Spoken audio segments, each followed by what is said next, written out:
नमस्कार दोस्तों, मैं डॉक्टर शालिनी आले आप सभी का मेरे हेल्थ केयर चैनल में बहुत बहुत स्वागत करती हूँ। दोस्तों, आज हम अस्थमा डिसीज़ के बारे में जानकारी प्राप्त करेंगे और उसके बारे में डिस्कस करेंगे और बहुत सारी बातें भी करेंगे। तो दोस्तों, आओ हम शुरू करते हैं। फ्रेंड्स, अस्थमा एक मोस्ट कॉमन प्रॉब्लम है जिससे इंडिया के 2 करोड़ पीपल्स अफेक्टेड हैं। पूरे वर्ल्ड के 33 करोड़ पीपल्स इस बीमारी से अफेक्टेड है और इसके द्वारा डेथ एंड डिसेबिलिटी की रेट जो है वह 2 to 14 ईयर के एज ग्रुप के चिल्ड्रंस में ज़्यादातर देखने को मिलती है। एंड दोस्तों, अस्थमा में हमारा ब्रोंकियल ट्यूब और एयरवेज अफेक्टेड हो जाता है। और इसके आगे की जानकारी हम प्राप्त करने से पहले मैं चाहती हूँ कि अगर आपने मेरे इस चैनल हेल्थ केयर को सब्सक्राइब नहीं किया है और आप अभी नए हो इस चैनल में, तो इसे सब्सक्राइब कीजिए, साथ ही बेल नोटिफिकेशन को प्रेस करके मेरी सारी नोटिफिकेशन वीडियोस की पाइए एंड इन सभी वैल्यूबल वीडियोस को लाइक एंड शेयर भी करिए अपने दोस्तों और फैमिली के साथ। तो फ्रेंड्स, अब हम आते हैं व्हाट इज़ एस्थमा, कि एस्थमा होता क्या है। एस्थमा में फ्रेंड्स, एयरवे के नैरो हो जाने के कारण ब्रोंकियल ट्यूब इन्फ्लेम्ड हो जाता है। जब एयरवेज और ब्रोंकियल ट्यूब नैरो हो जाती है फ्रेंड्स, तो यह ब्रोंकियल ट्यूब में एयर के फ्री फ्लो को प्रिवेंट कर देती है एंड स्मूथ मसल्स जो ब्रोंकियल ट्यूब्स के सराउंडिंग में रहती है फ्रेंड्स, वह टाइट हो जाती है एंड वहाँ की स्मॉल ब्रोंकियल को कंप्रेस कर देती है, जो कि एयर पैसेज के नैरो को कॉज करती है, जिसके कारण पेशेंट को चेस्ट में tightness, shortness of breathing and difficulty in breathing के सिम्टम्स फील होते हैं। आगे है दोस्तों, किसी पेशेंट को एस्थमेटिक अटैक भी आ जाते हैं, पर सभी पेशेंट को ये अटैक नहीं आते हैं। फ्रेंड्स, एस्थमेटिक पर्सन बहुत से सब्सटेंस के लिए ओवरली सेंसिटिव होता है। जब भी एस्थमेटिक पर्सन इन सब्सटेंस के संपर्क में आता है फ्रेंड्स, तो उसका ब्रोंकियल ट्यूब नैरो हो जाता है एंड उसे एयर के फ्री फ्लो में प्रॉब्लम क्रिएट हो जाती है। एंड दोस्तों, ये जो फॉरेन सब्सटेंस है like bacteria, virus, chemical, pollutant and pollens and some food proteins, ये सब एंटीजन और एलर्जन कहलाते हैं। जब ये एंटीजन और एलर्जन हमारी बॉडी के अंदर प्रवेश करते हैं, तो हमारा इम्यून सिस्टम इन्हें रिकॉग्नाइज कर लेता है, पहचान लेता है और इसे एलिमिनेट करके बाहर निकाल देता है। फ्रेंड्स, हमारे इम्यून सिस्टम जैसे कि टी सेल्स, जिसे कि टी लिम्फोसाइट कहते हैं, एंड बी सेल्स जिसे बी लिम्फोसाइट कहते हैं, ये बहुत मेजर रोल निभाते हैं इस टास्क को परफॉर्म करने में। परंतु फ्रेंड्स, जिन पर्सन का इम्यून सिस्टम हाइपर सेंसिटिव होता है, जब वह एंटीजन और एलर्जन के एक्सपोजर में आते हैं, तो इस कंडीशन में एंटीजन एलर्जन के कारण उनका इम्यून सिस्टम एयर पैसेज में इन्फ्लामेटरी रिएक्शन डेवलप करता है, जिससे कि पेशेंट को अस्थमा के सिम्टम्स आते हैं। अस्थमा के सिम्टम्स को आगे हम देखेंगे फ्रेंड्स। तो अस्थमा के सिम्टम्स में पहले सिम्टम्स है कफिंग। फ्रेंड्स, एक हेल्दी पर्सन में कफिंग एक रेस्पिरेटरी सिम्टम्स का एक प्रोटेक्टिव स्टेप होता है, जो कि पैसेज में, जो एयर पैसेज में कफ को लंग को क्लियर करने के लिए, कफ के द्वारा लंग को क्लियर करने के लिए किसी भी आउटसाइड सब्सटेंस की एंट्री अलाउ नहीं करता है। एस्थमेटिक कंडीशन में हमारा एयरवे इन्फ्लेम हो जाता है, जिसके कारण ज़्यादा कफ एंड ज़्यादा ब्रोंकियल स्पाज्म होता है एंड ज़्यादा डिस्कम्फर्ट फेल्ट होता है पेशेंट को। तो ये कफिंग के सिम्टम्स फर्स्ट। सेकंड है वीजिंग और whistling sound. Inner mucus lining के स्वेल हो जाने के कारण जो एयरवे नैरो हो जाता है, जिसके कारण wheezing and whistling sound produce होता है। एंड थर्ड सिम्टम्स है चेस्ट टाइट। एस्थमेटिक कंडीशन में फ्रिक्वेंट चेस्ट टाइटनेस की समस्या होती है। एस्थमा कंडीशन में एलर्जन के कारण ब्रोंकस की इनर म्यूकस लेयर इन्फ्लेम हो जाती है, जो कि चेस्ट में टाइटनेस की फीलिंग को कॉज करती है। इसके अलावा फ्रेंड्स, एयरवे के अराउंड में पाई जाने वाली स्मूथ मसल्स के टाइटनिंग के कारण भी चेस्ट में टाइटनेस की फीलिंग्स होती है। एंड फोर्थ सिम्टम्स हैं shortness of breathe. Shortness of breathe का मतलब होता है difficulty in full breathing. Shortness of breathing में एस्थमा का कॉमन एंड मेज जो शॉर्टनेस ऑफ ब्रीथिंग है वो एस्थमा का कॉमन और मेजर सिम्टम्स है। पेशेंट को ब्रीथलेसनेस और सफोकेशन और गैस्पिंग फॉर ब्रीथ जैसे सिम्टम्स आते हैं। शॉर्टनेस ऑफ ब्रीथ के समय फ्रेंड्स, ये shortness of breathe symptoms airway के इन्फ्लामेशन हो जाने के कारण आते हैं। रेस्पिरेशन के समय एयर के फोर्स फ्लो का जो फ्री फ्लो होता है वो नहीं हो पाता है, जिसके कारण ये शॉर्टनेस ऑफ ब्रीथ के सिम्टम पेशेंट में दिखाई देते हैं। फिफ्थ है symptoms trouble in sleeping. Friends, asthma सामान्यतः नाइट के समय बढ़ जाता है, क्योंकि नाइट के समय एयरवेज कूल रहती हैं एंड वार्म नहीं होती है। इस कारण नाइट के टाइम एस्थमा के सिम्टम्स बढ़ जाते हैं, जिसके कारण लेटे रहने की जो पोजीशन होती है, लाइंग पोजीशन जिसे कहते हैं, वह भी लंग्स को कंफर्टेबली ब्रीथ करने में प्रॉब्लम क्रिएट करती है। इसके अलावा नाइट में एलर्जेंस का एक्सपोजर ज़्यादा होता है एक एस्थमेटिक पर्सन में, जिसके कारण उन्हें नाइट टाइम स्लीप में डिफ़िकल्टीज को फेस करना पड़ता है। आगे हम इसके साइन को देखेंगे, एस्थमा के साइन को। पहला साइन है rapid movement of nostrils. Second, rapid breathing with chest retraction. Third है increase heart beat. Fourth, restlessness. Fifth, chest and stomach in and out deeply rapidly. Six है in acute asthmatic condition cyanosis occur. अब है asthma के triggers factors क्या हैं, इसको हम समझते हैं फ्रेंड्स। तो पहले ट्रिगर्स फैक्टर है फॉरेन प्रोटीन और एंटीजेंस।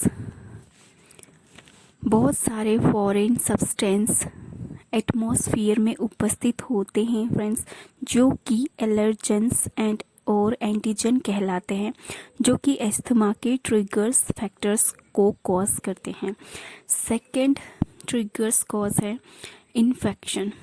कुछ वायरल इन्फेक्शन जैसे कि फ्लू, इन्फ्लुएंजा, ये कुछ हाइपर सेंसिटिव पर्सन में ब्रोंकियल एस्थमा को लीड्स करते हैं। थर्ड है सीजन चेंज। जब भी कभी सीजन चेंज होता है फ्रेंड्स, तो कुछ पर्सन को एस्थमेटिक अटैक आते हैं। कुछ केसेस में सीजन चेंजेस एस्थमा के ट्रिगर्स का कारण नहीं होते हैं, बल्कि बहुत से फ्लावर के पोलेंस जो कि एयर में घूमते रहते हैं वह इन पेशेंट में चले जाते हैं जो कि एलर्जिक होते हैं, तो यह पोलेंस एस्थमेटिक अटैक को कॉज करते हैं। फोर्थ कारण है प्लेस चेंज। एस्थमेटिक पेशेंट में क्लाइमेटिक कंडीशन भी इम्पैक्ट करती है। Climate change, humid atmosphere and cloudy weather, ये सब एयरवे को इरिटेट कर सकती है। जब कभी भी टेम्परेचर चेंज होता है दोस्तों, तब एयरवे में ब्रोंकस की म्यूकोजल लाइनिंग इन्फ्लेम हो जाती है एंड ये म्यूकोजल को थिक कर देती है एंड एयर ट्यूब्स नीरो हो जाती है वहाँ की एंड एस्थमा के सिम्टम्स एपियर हो जाते हैं पेशेंट को इस समय। एंड आगे हम देखते हैं जो लोग अर्वान एरिया में रहते हैं वो एस्थमा कंडीशन के लिए ज़्यादा प्रोन होते हैं फ्रेंड्स, क्योंकि वो लोग पोलेंस, केमिकल्स, स्मोक्स के संपर्क में ज़्यादा रहते हैं। एंड फिफ्थ कॉज है इसके एस्थमा के ट्रिगर्स फैक्टर के लिए, वो है ऑक्यूपेशनल एस्थमा और इंडस्ट्रियल एस्थमा। ये वर्क रिलेटेड एस्थमा होते हैं जो कि एक हेल्दी पर्सन में वर्क के कारण होते हैं, जैसे कि मैनी इंडस्ट्रीज होते हैं, जैसे कि पेट्रोलियम और chemical industries, plastic industries, paint industries, जो कि वेरियस टॉक्सिक केमिकल को यूज़ करते हैं इन इंडस्ट्री में एंड फ्यूम्स को और गैस को, और ये सब रेस्पिरेटरी ट्यूब को इरिटेट करते हैं एंड वहाँ की जो एयरवे होता है वहाँ इन्फ्लेमेशन प्रोड्यूस करते हैं, जिसके कारण परिणाम स्वरूप अस्थमा के सिम्टम्स पेशेंट में आ जाते हैं। एंड सिक्स फैक्टर है इसका इमोशनल फैक्टर। बहुत से लोग में इमोशनल फैक्टर एस्थमेटिक कंडीशन का कारण होते हैं, जैसे कि कुछ stressful condition like the financial problem and breakdown, relationship disturbance, lake of social support, pressure, ये सब एस्थमा को कॉज करते हैं। एंड सेवन फैक्टर है इसका हार्मोनल वेरिएंट एंड एस्थमा। ये एस्थमा में जनरली फीमेल केस में दिखाई देते हैं। ये कारण फीमेल का जो हार्मोन्स ईस्ट्रोजन होता है वह कई कंडीशन में और एस्थमेटिक कंडीशन को कॉज करता है। जब भी क्या होता है कि ईस्ट्रोजन का लेवल फ्लक्चुएट होता है, कम ज़्यादा होता है, तो यह एस्थमेटिक कंडीशन को कॉज करता है। एंड 8 फैक्टर है एक्जिमा एंड एस्थमा। एक्जिमा बहुत से केसेस में ये देखा गया है कि जिन पेशेंट को स्किन डिसीज लाइक एक्जिमा होता है तो एक्जिमा ठीक होने के बाद उन्हें एस्थमा स्टार्ट हो जाता है, एस्थमा के सिम्टम्स स्टार्ट हो जाते हैं। और यदि किसी को एस्थमा रहता है तो उन्हें स्किन डिसीज़ भी रहती है, ये देखा गया है। लेकिन अभी तक इसमें रिसर्च चल रहे हैं एक्जिमा और एस्थमा के रिलेशनशिप में। तो फ्रेंड्स इसका ये 8 कॉज है, ये सारे मैंने कॉज बताए जो कि एस्थमा के ट्रिगर फैक्टर को कॉज करते हैं। अब हम आते हैं होम्योपैथी ट्रीटमेंट एस्थमा के लिए। तो होम्योपैथी ट्रीटमेंट एस्थमा के लिए 2 वे में ट्रीट करती है। ये एक्यूट एस्थमिक कंडीशन को हम होम्योपैथ डॉक्टर ओरल मेडिकेशन के द्वारा या फिर होम्योपैथी नेबुलाइजर के द्वारा कंट्रोल किया जाता है करते हैं। And acute symptoms like the coughing, chest tightening, wheezing sound, shortness of breath, इन्हें इमीडिएटली कंट्रोल करने की आवश्यकता होती है। तो फ्रेंड्स, इसे एक होम्योपैथ डॉक्टर टोटलिटी, पेशेंट की जो टोटलिटी ऑफ सिम्टम्स होता है उसके आधार पर होम्योपैथ डॉक्टर उसे एक्यूट मेडिसिन्स देते हैं जो कि उसे पूरी तरह से क्योर कर देती है एक्यूट सिम्टम्स को। और इस एक्यूट एस्थमेटिक कंडीशन को ठीक करने के लिए जो मेडिसिन दी जाती है वह लो पोटेंसी में और उसका रिपीटेशन फ्रिक्वेंटली करना पड़ता है, तो ही ये कंट्रोल में आता है। एंड सेकंड जो है, इसे कैसे ट्रीट करते हैं होम्योपैथ डॉक्टर जो होते हैं, इसे ट्रीट एस्थमेटिक कंडीशन की जो एलर्जिक कंडीशन होती है, वह एस्थमा के साथ में एलर्जिक कंडीशन को भी होम्योपैथ डॉक्टर क्योर करते हैं होम्योपैथी मेडिसिन के द्वारा। तो यह एक एस्थमेटिक जो ट्रिगर है उसके कारण को हटाते हैं। एंड थर्ड वे है इनका होम्योपैथी जो होम्योपैथी मेडिसिन की द्वारा एस्थमेटिक कंडीशन को बहुत ही सेफ तरीके से और बिना किसी ड्रग के साइड इफ़ेक्ट के द्वारा अस्थमा को होम्योपैथी में ट्रीट किया जाता है। कुछ इम्पोर्टेंट होम्योपैथी मेडिसिन्स है फ्रेंड्स जो ब्रोंकियल अस्थमा के लिए बहुत ही इफ़ेक्टिव एंड यूज़फुल है। वो इस तरह से है। पहली मेडिसिन है एकोनाइट। फ्रेंड्स, इसका पेशेंट विंटर सीजन और कोल्ड एयर के एक्सपोजर में जब आता है इसका पेशेंट या कोई पर्सन, तो उसका जो कफ, ड्राई, टीजिंग कफ के सिम्टम्स जो होते हैं वह बढ़ जाते हैं। और पेशेंट जब भी कोल्ड के एक्सपोजर में जाता है उसे wheezing sound and bronchial spasm की समस्या का सामना करना पड़ता है, फेस करना पड़ता है। तो ये सिम्टम्स एकोनाइट के हैं और इसका डोज हमें देना है फ्रेंड्स, इसे लोअर पोटेंसी में मेडिसिन को देना है, रिपीटेड करना है इसका डोज फ्रिक्वेंटली 1 आवर्स के बाद में। एंड जब कफ के सिम्टम्स में और वीजिंग साउंड के सिम्टम्स, चेस्ट टाइटनिंग के सिम्टम्स में रिलीफ मिल जाए तो फिर इस मेडिसिन को बंद करनी है। Second medicine arsenic album. Second medicine है आर्सेनिक एल्बम। फ्रेंड्स, इस पेशेंट को वीजिंग साउंड के साथ में एस्थमा होता है, चेस्ट में टाइटनेस, डिफ़िकल्टी इन ब्रीदिंग होती है। जब पेशेंट लेटा रहता है तो उसे सांस लेने में ज़्यादा डिफ़िकल्टी एंड चेस्ट में टाइटनेस की फीलिंग ज़्यादा होती है और पेशेंट एंजाइटी युक्त रहता है और साथ में उसे रेस्टलेसनेस के सिम्टम्स भी आते हैं। एंड इसका डोज देना है पेशेंट को आर्सेनिक एल्बम 30 में 2 ड्रॉप्स देना है 2 टाइम इन ए डे, एक दिन में। And third medicine arsenic आयोड। Third medicine है आर्सेनिक आयोड। इस पेशेंट को एलर्जिक अस्थमा होता है। इसे एलर्जिक ओरिजिन लाइक डस्ट के exposure, pollens grains, pet danger and etc के कारण अस्थमा होता है। पेशेंट को नोज़ में बर्निंग एंड आई में वाटरी डिस्चार्ज होता है जब उसे अस्थमा स्टार्ट होता है, उससे पहले ये सिम्टम्स दिखाई देते हैं। एंड इसका डोज जो देना है इसे 30 पोटेंसी में देना है पेशेंट को। एंड इसे 2 टाइम्स और 2 ड्रॉप्स देना है एक दिन में। And fourth medicine bacillinum. ये बेसिलिनम मेडिसिन जो होती है वह अस्थमा की कॉन्स्टिट्यूशनल मेडिसिन है। इसका जो पर्सन होता है वो कोल्ड के लिए बहुत ही ज़्यादा हाइपर सेंसिटिव होता है और उसके चेस्ट में कॉन्स्ट्रिक्शन, सफोकेशन की फीलिंग होती है। नाइट में पेशेंट को कफ, वीजिंग साउंड की समस्या होती है और इस तरह से ये बेसिलिनम का पेशेंट होता है, उसके सिम्टम्स होते हैं।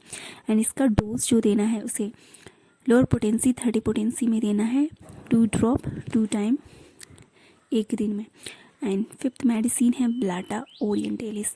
ब्लाटा ओरिएंटेलिस का पेशेंट जो होता है यह एक्यूट अटैक ऑफ एस्थमा के लिए बहुत ही इफ़ेक्टिव और शानदार मेडिसिन है, और जिसे कि लोअर पोटेंसी में यदि दी जाती है तब ये बहुत ही अच्छा वर्क करती है। तो फ्रेंड्स, इसका डोज है, इसे हम लोअर पोटेंसी में मीन्स कि मदर टिंचर में देंगे। इसे रिपीटेड फ्रिक्वेंटली देते हैं इसके डोज को 2 टाइम्स इन ए डे। इस तरह से मेडिसिन मैंने आपको एस्थमा की कंडीशन के लिए बताई है, प्रॉब्लम के लिए बताई है, जो कि बहुत ही इफ़ेक्टिव शानदार है। आप इसे यूज़ कीजिए अपनी सिम्टम्स में किसी अच्छे होम्योपैथ के कंसल्ट के द्वारा। तो अपना ख्याल रखिए फ्रेंड्स, नमस्कार।